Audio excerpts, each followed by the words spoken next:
This is At Risk Radio.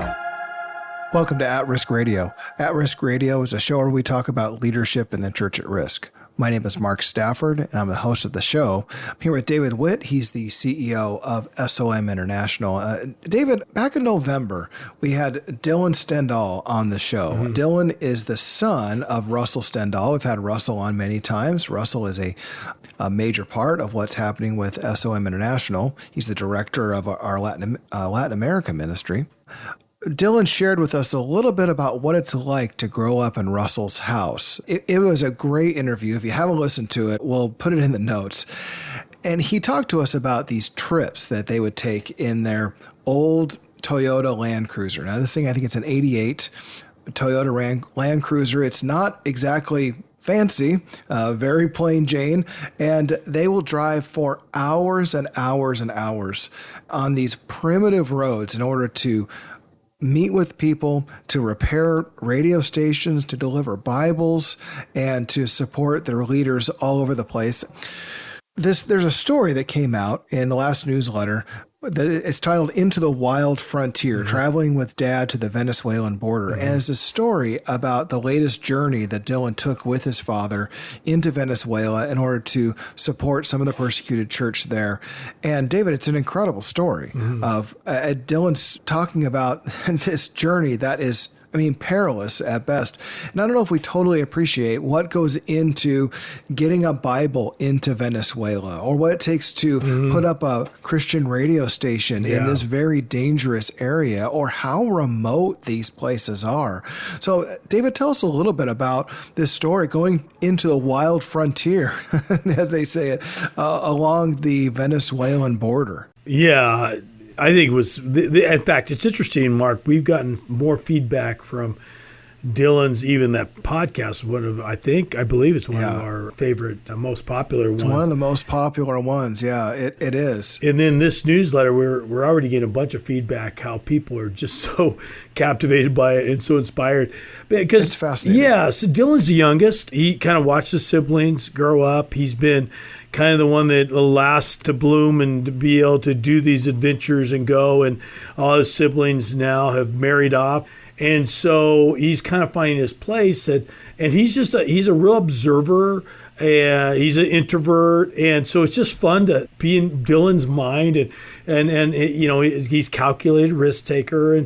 And so Russell's been having to do more trips on his own a little bit with his whole family's involved in ministry, and they're keeping active with a ton of things going on down there.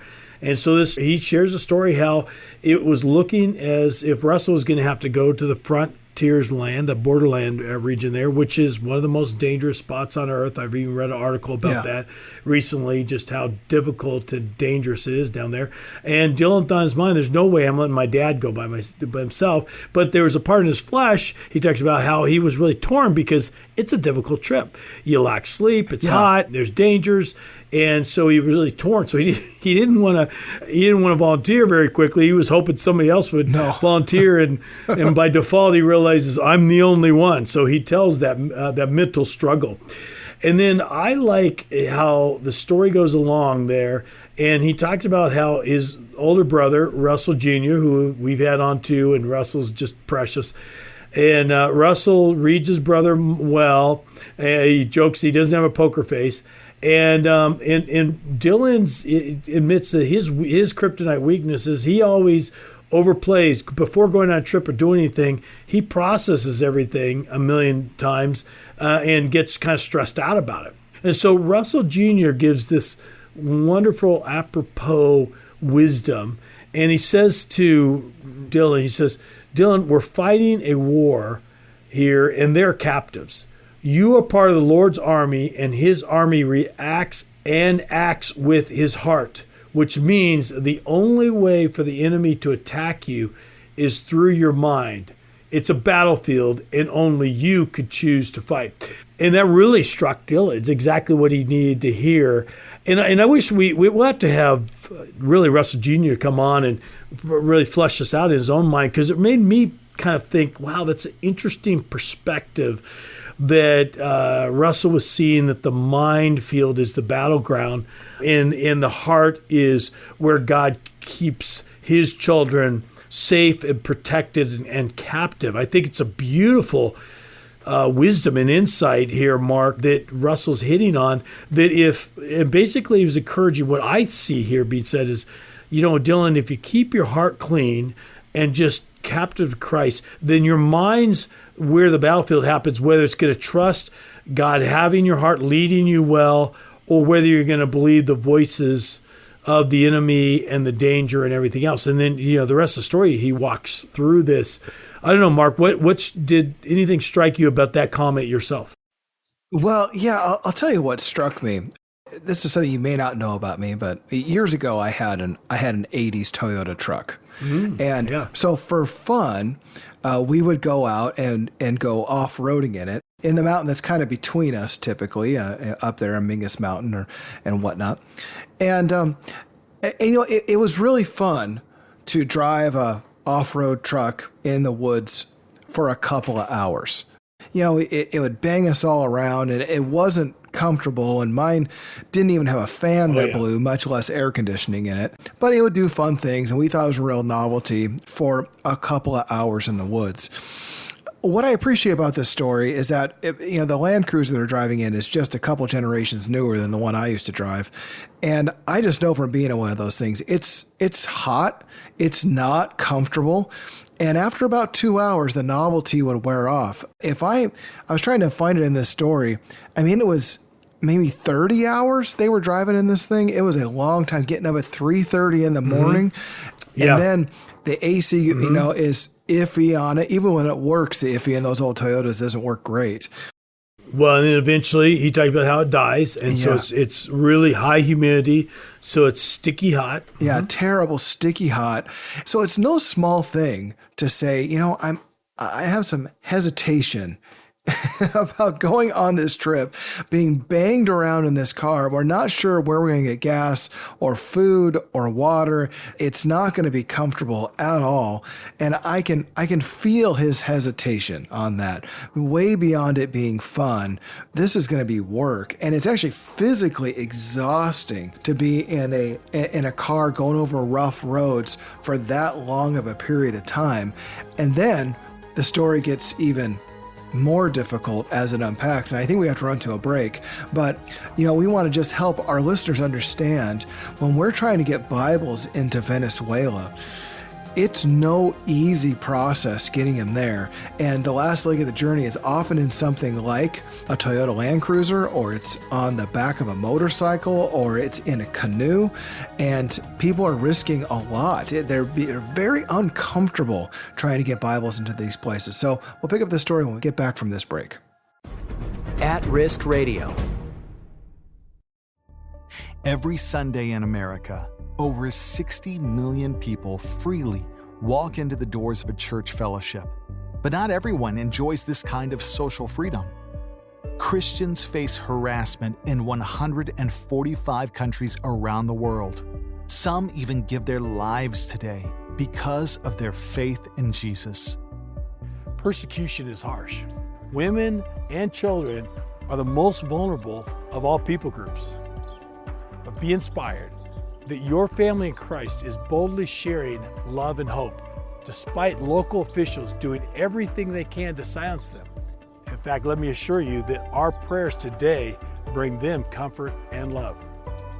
Thank you for standing with our persecuted family. To stay informed and to help assist, go to spiritofmartyrdom.com. Welcome back to At Risk Radio. I'm online with David Witt. David Witt is the CEO of SOM International, and today we're talking about this incredible story, one of the most popular print pieces we've put out, talking about how Dylan Stendal went on this journey with his dad across Venezuela in order to deliver some Bibles and to repair some radio stations. We were just talking about how perilous this journey was, and then as it picks up, it says here, Dylan says that they went across this shortcut that put their lives in danger in order to get to this stop, and it just kind of goes downhill from there.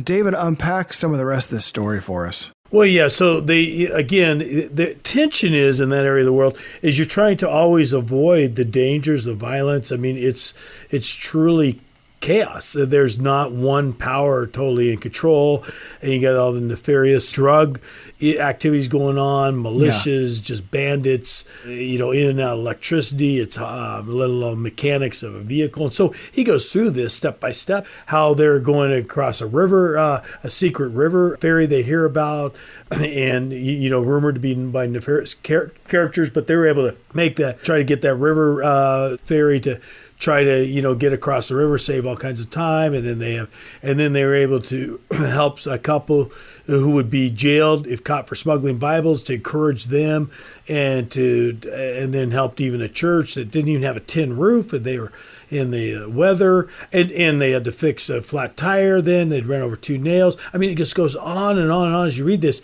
And I think what's great is you're pointing out, Mark, is this kind of fleshes out the reality of bringing the Word of God to remote, difficult, persecuted areas of the world. And Venezuela is a very difficult area, and so many of the places remote, and because of the banditry of what's going on.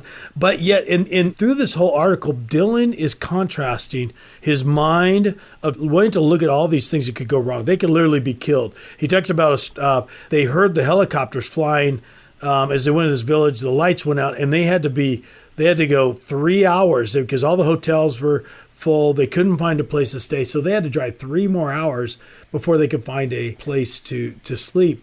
What they find out is where they had been, and timing wise, that 4 people had been drugged out of a car and shot that night, and that's where the helicopters were going that night, and so they barely missed that. And then the next day, they then decide to try this secret road, or a road that, quote unquote, secret road that would cut off all kinds of time, but also avoid these towns that are really dangerous. And so they pray about it, and the Lord leads them to do that. But then they come to the gate on this road that's locked. Well, a gate usually means somebody's trying to protect something. There's reason not to go back there. The Indian chief is with them. Is like, could this be a hideout or a drug lab?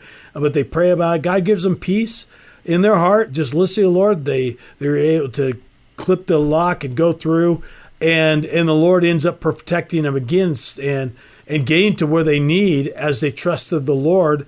And to go other places could have actually been ending up going through a village they talk about that had riots going on. The roads were blocking, the burning tires.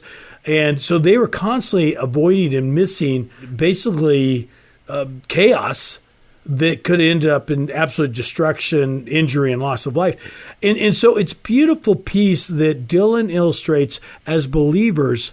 When we follow the Lord in His Word and renew our mind in His Word, protect our heart with faith, that God actually brings protection and provision. And that's why we can ultimately take that risk of serving the persecuted church, going to these areas, assisting them, because ultimately my line is the safest place is in the will and obedience of Christ.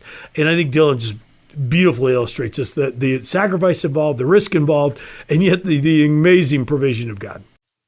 Yeah, well, I think the thing that really brought it home for me was the story that, not only is the journey treacherous and is dangerous, but the thing that really hits home is in this story he tells about how he hadn't eaten in days, and he gets this piece of food that's got hair in it and that's got feathers in it. Yeah. And he's like, oh man, I'm so hungry, I'm just going to eat it. And then he immediately gets an intestinal infection that lays him out for several days. Well, and Mark, 7 days. I mean, he possibly, and that's just a quick comment. 7 days, Americans in America, 7 days, that'd be like the end of the world. Yeah. And I think of the worst case scenario. You think, all right, what's the worst that can happen on a journey like this? Well, I think that between bumping around for hours and hours and hours on rough roads and, narrowly escaping with your life from bandits and, getting food poisoning that lasts for 7 days. Yeah, that's probably the worst case scenario. So the question I have to ask is why? Why do people go to these lengths in order to minister to these people? I think that's the big question. Why is it worth it? Yeah, Mark, I think as a leadership podcast, that's exactly the heart of it. Because you look at Dylan's life, and I've talked to Russell specifically about this. what's the difference between someone going through this and leaving with trauma? I mean, literal trauma, where they can never do that again. They're now full of anxiety that they'll be afraid that they'll get into that. And in this story that Dylan talks about, not after the 7 days, he goes back to Bogota. He's there 2 days and then goes again with his dad in the truck. And they go through another crazy adventure, and comes up and he's saying when they got home, even Dad said, "That was a tough trip, Dylan. So glad you're with me." And Dylan goes to sleep that night going, "Well, very well. Dad's going to wake me up in the morning. We're on another brutal trip." And I think a lot of people might be going to their therapist and saying, "Help me get over this, and I'm never doing that again." And I've seen that's the difference when the Lord protects our heart and mind. That these kind of situations, there can be life and death, can be extremely stressful, bring a lot of trauma, actually just bring the beauty of the Father heart of God, of protection, provision, and they come an adventure. They come a great story to tell our children's children kind of thing. And I know a lot of people that, there's even stories of people that were were prisoners of war, and they've come out okay. And other prisoners of war dealing with all kinds of psychological, mental health things. What's the difference? Many of them that I've talked about was their faith in prison, and their and the faith that Dylan has here. It's the Holy Spirit. And I think talking about a podcast of leaders at risk, it's so important, Mark, that you and I and everyone in Walking with Christ, we're walking the maturity of Christ, really keeping our heart clean, hearing from the Lord, renewing our mind, that we just stay upon Him, so the Lord is our sustaining peace during those times of testing, so that when we come out, we can have a smile on our face and go, "Wow, what a great story," instead of, "Oh my gosh, I almost died. How do I process this? I'm freaked out now. I'm full of anxiety." I mean, people go through those similar situations and they end up with two different experiences. But Christ protects His leaders. Yep.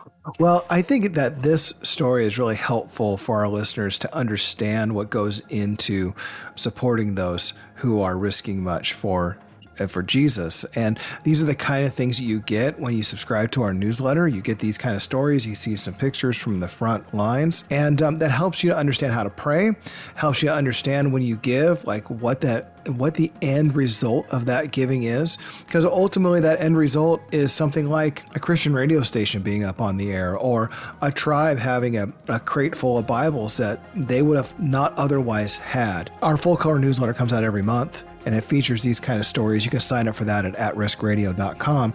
Hey, you can also help this podcast by subscribing to it. You can donate a different way by donating in exchange for a book, and those books are available at the SOM bookstore, sombookstore.com, and Russell's books fill that bookstore. There's a whole bunch of them there. And so if you want to hear more stories or read about more stories connected with Russell Stendal and his ministry, there's many, many books there in the bookstore that talk about the many adventures that they've had as they've been taking the gospel to those who have not heard about Christ yet.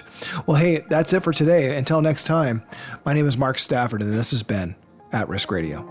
You've been listening to At Risk Radio. For more, go to atriskradio.com. At Risk Radio is a production of SOM International.